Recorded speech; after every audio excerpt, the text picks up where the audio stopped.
Yo, what's up, Bleach fans? This is Rafael from C Manga, and I'm here to give you a review of chapter 544, Walking with Watchers.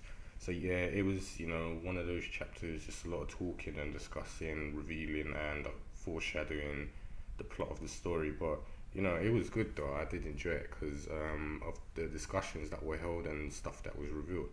The main focus of the chapter was, Uryu and Yhwach, and you basically some of the Sternritters, and Uryu was basically questioning everything all the other Sternritters were asking. Why did he choose him? Why did Juha Bach choose him? He's like, I'm just a stranger.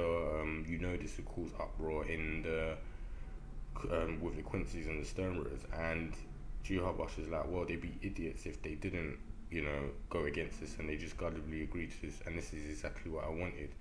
And it's like, I know you have questions, you must be curious, but it's just like, um, why are you still alive? He asks him that. It's like, you should know. And Uryu's like shocked, and he's like, oh, so you're smarter than I thought. Well, it's like, when I done the holy selection process, when you killed off all the mixed bred Quincy's to take their powers, he said you survived, and he's like, that's why I called you the last survivor, and that's why I chose you, because there's something in your power you have that can surpass mine. And it's like, you don't have to ask any more questions, and that's it. That was more or less, he was basically convincing him to just believe him. And he said, yes, my majesty, I'll follow you. So that part there, I was kind of curious. I was thinking, I wonder if this is true, and that's the reason why Ichigo and Uryu are still alive, is because they're special mixed breeds or half breeds. Or I think Juha Bach might be pulling Uryu's tail or something, and he's just trying to troll him. He's doing something because he's obviously trying to lead Uryu on, and he most likely doesn't trust him or something, because I still think Uryu is doing a double agent mission with this, and he's most likely gonna try and get behind enemy lines kind of thing. And Juha Bach might have interpreted this, as we see later on, what he did about the Sternritters. This is all linked up. But there's another thing I wanted to point out. It's kind of stupid though. This is actually the first time Yuru's spoken since the beginning of this arc, because I remember you saying he's not going with Ichigo and them lot, and then ever since he was introduced, like Juha Bach introduced him, everything, he's been like this, and he hasn't said nothing since then. So yeah, it's good to see that he's not mute and he can actually talk. So anyway, past that, yeah, that's what I think. Uryu most likely is being led on by Juha Bach, and he might fall into a trap.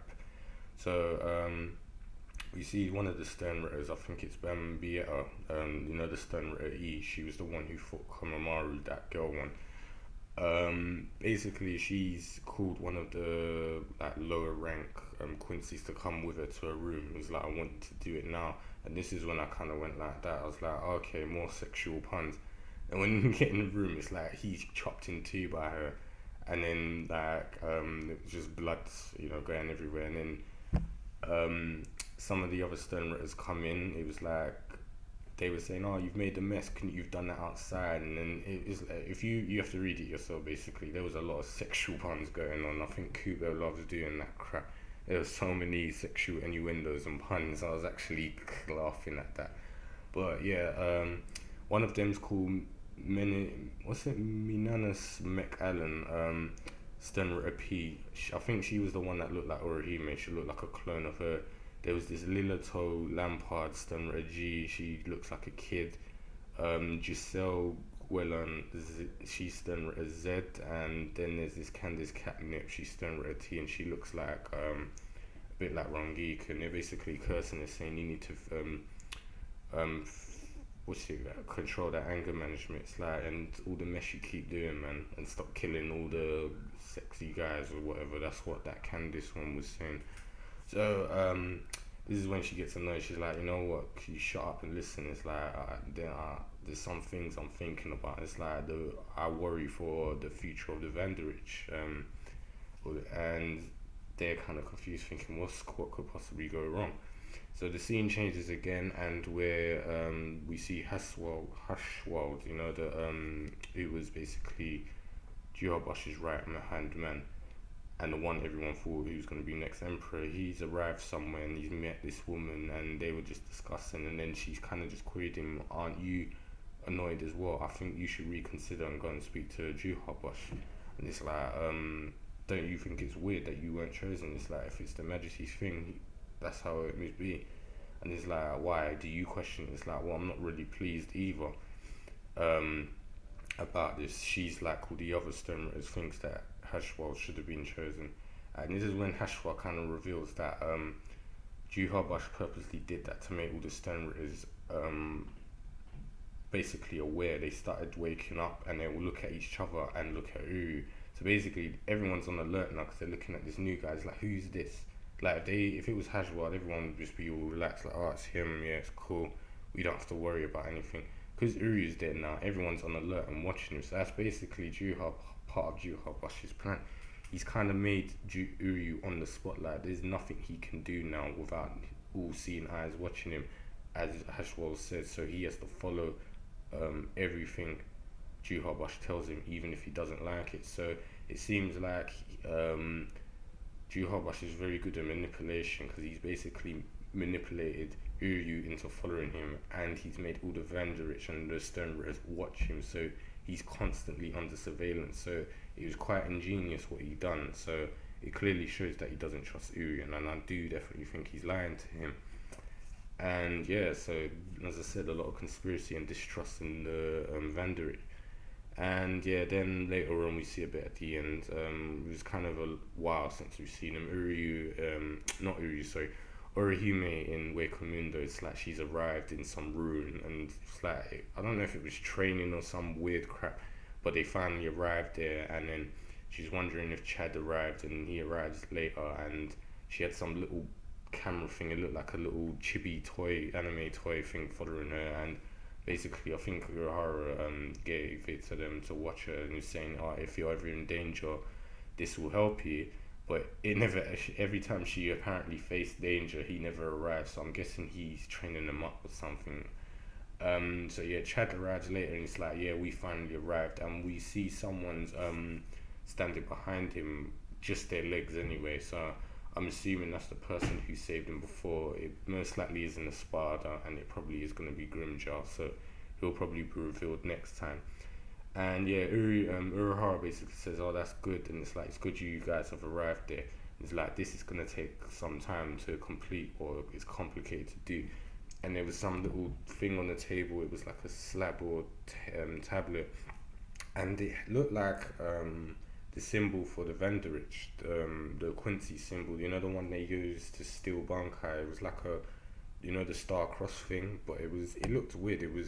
It wasn't like solid. Look, it was electricity or some sort of energy was moving like a compass. It was really weird. You'd have to see it. But I'm assuming Urahara's up to some experimentations there, and he'll most likely, maybe it's to retrieve Bankai back again. Who knows? I mean, that guy's smart. He always seems to be ahead, 2 steps ahead. So I'm guessing whatever he sent Orihime, Chad, and whoever that guy is in the background to do has something to do with the Vanderich and maybe the Bankai stealing from her. So yeah, that's pretty much what happened in this chapter. As I already said, I think Uryu's being lied to, and he's being led into some sort of trap, and he's going to be used anyway by the Vanderich and Juha Bach. I think Grimjorm or whoever it is will be revealed in the next few chapters, and yeah, there's just a lot of foreshadowing for what's going to happen. Most likely Uryu, I said before, might be used against his friends, because it looks like he's kind of walked into a trap, and I kind of believe what Juha Bach has been telling him might be a lie, might not actually be true, that he survived because he was a mixed breed. It'd be good if it was, because it makes him stand out, but I think it might be something else, like Juha Bach just saved him and Ichika because he wanted to, not because the holy selection didn't kill them. Who knows, whatever in it. So yeah, good chapter. It was kind of short because I want, like, in terms of like, kind of strayed a bit, like that whole Bambetta scene could have not been done. Like, it was good to introduce them, and I'm guessing there's most likely going to be 26 other Vanderich, or 25 because one's dead. But yeah, as I said, good chapter. could have cut out that bit and I guess bring on the next one. So yeah, if you guys enjoyed it, leave your comments, to sort of voice your opinions and predictions of what you think will happen next. Also, leave us a like because it helps us out, and also subscribe for more content in the channel. And I'll speak to you guys next time.